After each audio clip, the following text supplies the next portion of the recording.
Hello BMs, welcome to my channel. This is Bodfash. Today I'm super excited. You know why? We finally hit 1k subscribers. So thank you so much. Thank you so much, guys. I really appreciate you guys. I feel so happy and blessed to have you here with me, and I love you guys. Today's tutorial is going to be on this blouse with a back waistline, a trumpet or funnel sleeve, and a scoop neckline. You will also be learning how to transfer your dart from your pattern paper to your fabric in this tutorial. It's a two-piece. I recreated both the trouser and the blouse. This outfit was requested by one of you. I'm going to be making it very detailed. For this particular top, I would advise that you use a stretchy fabric, though what I used wasn't so stretchy and it was a bit difficult for me to put it on because from the inspiration the top doesn't have a zipper, so I didn't include a zipper on mine. The total amount of fabric I used for this recreation is exactly 2 yards. Now let's start drafting our pattern. First of all, I'm going to confirm the length of my pattern, which is just 20, but the total length of my top was about 29 inches. So I'll go ahead and increase my paper length by attaching an extra sheet to it. So I'm just showing you guys a picture of what we are recreating so we can start our drafting. As we usually do, at the top we are going to draw a straight line which is going to serve as our starting point.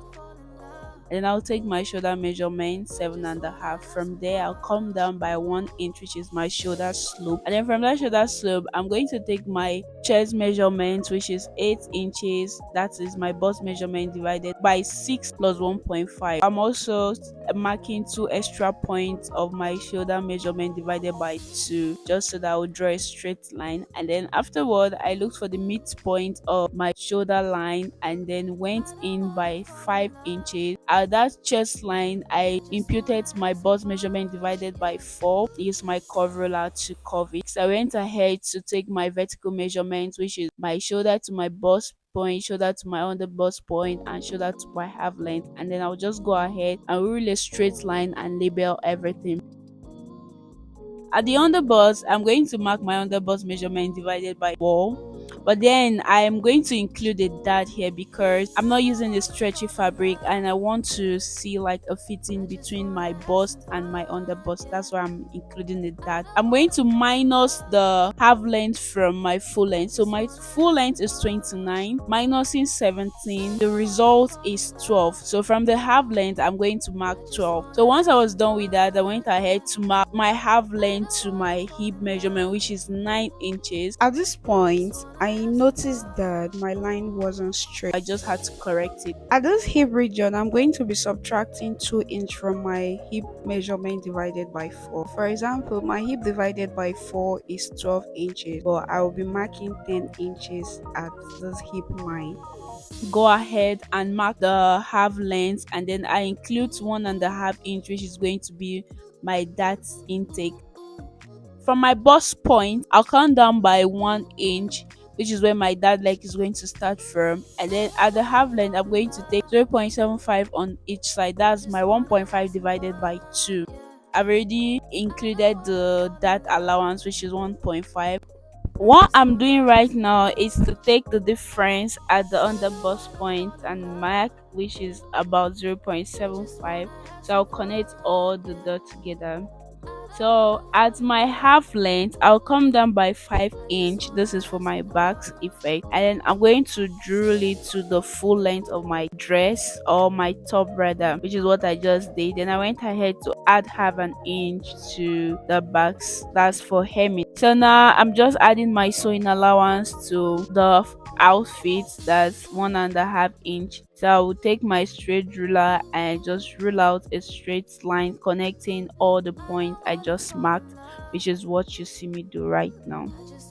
Once I was done with that, I'll show you guys the picture again just for a reminder. This pattern is going to be for both the front and the back. So on those same pattern I'm going to mark 1.5 or 1 inch for the back neck depth, and then for the neck width I'm taking about 4.5 inches because it's a scoop neckline. So I'll take my straight ruler now and just slope it to the shoulder line, and then I'll go ahead and use my curve ruler to curve the back neckline. Once I was done with this, I'll go ahead and label it.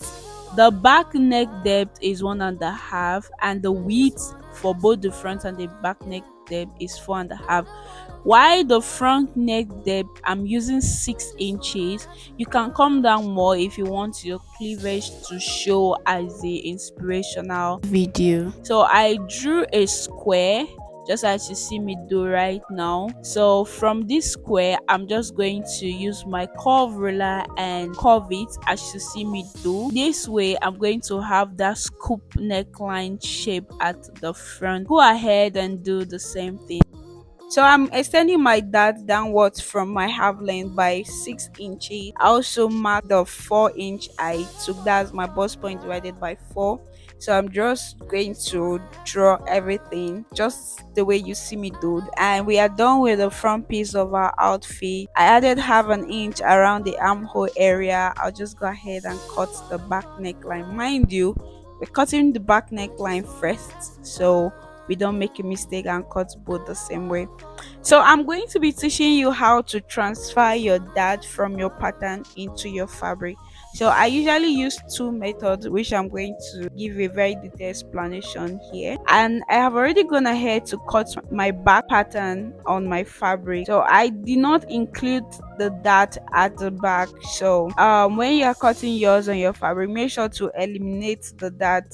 I thought I recorded it, but I couldn't find the clip anymore. So please, if you have any question, if you have any confusions or conflictions, just let me know in the comment section, and I trust me to always answer all your questions. So I'll just go ahead and finish the cutting as you see me do. And I'm going to be adding half an inch in the front neckline, which I will use to turn the facing. So it's time to transfer our dart to our fabric. The first method here is I'll use my office pin and pin from the pattern paper so it appears at the back of the fabric. So I'm going to pin the 4 point just as you see me do right now. Once I'm done pinning, I'm going to turn the fabric to the other side so you can see the pin appearing on the other side of the fabric, and then I'm going to go ahead and mark the dots with chalk, which is what I'm doing. I will now use a straight ruler and connect it. It's just as simple as this. Once I'm done connecting it, you're going to see how easy and effective this method is. So this is our dart leg that has been transferred. That is the first one, which is actually very easy. This is before removing your pattern paper. You can use this method and do on both sides. So this second method, while the pattern is still placed on my fabric, I'm just going to trace out the lines as the bust point, the under bust point, the half length, and where the dart leg extended to. Once I'm done with that, I remove my pattern paper and use my straight ruler and connect those two lines together, which is what I'm doing right now. Then once I'm done connecting those lines, I'm going to fold the fabric back and then take my bust point divided by 2, that's 4 inches in my own case. From the midpoint, I'll mark 4 inches. This is as if you're drafting your pattern, but in this case you're drafting it on the fabric.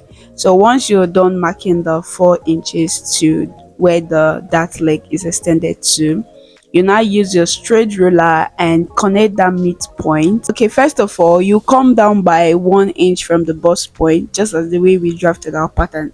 I could just following the same method. These are the two ways, and once you're done with this, take it to your sewing machine and just follow the chalk you marked and sew it. I will do that and bring my finished fabric back and show you guys. So guys, I've sewn that on my fabric, which is what I'm showing you right now. And also, because it's a dart, I make sure to notch that part so it's going to relax on my body. And then now that I'm done with this front piece, and also I've gone ahead to cut my back piece, turn it with my facing. Now I'm just going to join the shoulders together, which is what you see me do right now. So I'm aligning the front blouse shoulder to the back shoulder, and then I'm going to sew it with half an inch. Before I sew the side of my outfit, I'm going to attach the sleeve to it. So let's go ahead and draft our sleeve. Now this is the cutout for our sleeves. I'm still going to be adding sewing allowance when I'm cutting on my fabric. So first of all, we're going to look for the cap height, which is our bust measurement divided by 12 plus 1 inch. So what I got was 4 inches, and then I'm going to be adding 0.5 inches. So that's to make it 4.5 inch. So from the top of our paper, I'm going to take a vertical measurement of 4.5 inch and then rule a straight line to cut across. Now that is going to be our cap height. Once I'm done with that, the next measurement I'm going to be imputing is my round sleeve measurement. So you could get your round sleeve measurement in two ways. One of them is to measure your round armhole. That's, you take the round armhole of your body or the round armhole of the outfit you're making. In my own case, I'm going to be using the one of the outfit I'm making. You divide the circumference by 2. If you have 19, for instance, you divide it by 2 and impute the result in a diagonal way, just the way you see me do. Once you've gotten that, divide that diagonal line by 2 inches and mark the midpoint. From that midpoint, go up by half an inch, come down by half an inch. This is just to help direct your S curve that you're about to draw out. Just watch what I'm doing and you understand what I am explaining. So I've gone ahead to like make a stretch S, just using half inch I went up by and half inch I came down by as a guideline. So the total width of my paper was about 12 to 13 inches. So I'm just going to be using that as my sleeve for the total circumference of my sleeve because it's a funnel sleeve. So now I'm going to connect the sleeve from the start point to that place, just as you see me do right now. From the tip of my sleeve where you see me marking right now, I'm going to come up by 2 inches, which is what I just did. Then you could either use a curve ruler or a straight ruler, whichever one.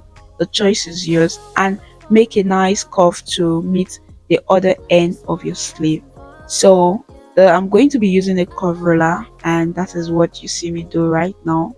Just going to curve it to meet that 2-inch mark I came up by, and we have our funnel sleeve ready. And it's as simple as this. So I'll just go ahead and add half an inch sewing allowance at the cap height of my sleeve, and then I'll cut it out and transfer to the fabric. So now I'm going to transfer my pattern to the fabric. So at the side of my sleeve, I'm going to be adding 1.5 inch as sewing allowance, while at the hem I'm going to be adding 3 inch.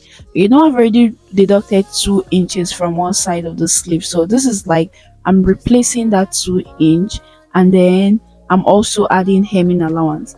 This is just to extend the length of my sleeve. So once I'm done with that, I'll go ahead and cut out the fabric. So now I'm going to bring my blouse and attach the sleeve to. Remember I told you guys I wasn't going to sew the side of my blouse unless I have attached the sleeve. So I'll notch the midpoint of my sleeve and then match it to the shoulder of my dress, and then I'll take it to my sewing machine and sew it round. Once I'm done with that, I'll also sew the sides of my outfit with the sewing allowance. For my strip, that's the rope at the back, I'm just going to cut it with a desired length. I think mine was about 30 inches. While it's open, it's about 6 inches, but on fold is going to be 3 inches. So I'm going to sew the sides with 1 inch sewing allowance so that my strip, that's my band, is going to be about 2 inches. So now I'm done joining the sleeve of my outfit to the top. See how beautiful it's looking. And then I've also gone ahead to attach the rope. So guys, this is the wrong side of my fabric. I'm going to attach the facing to the armhole of my sleeve with a weaving machine.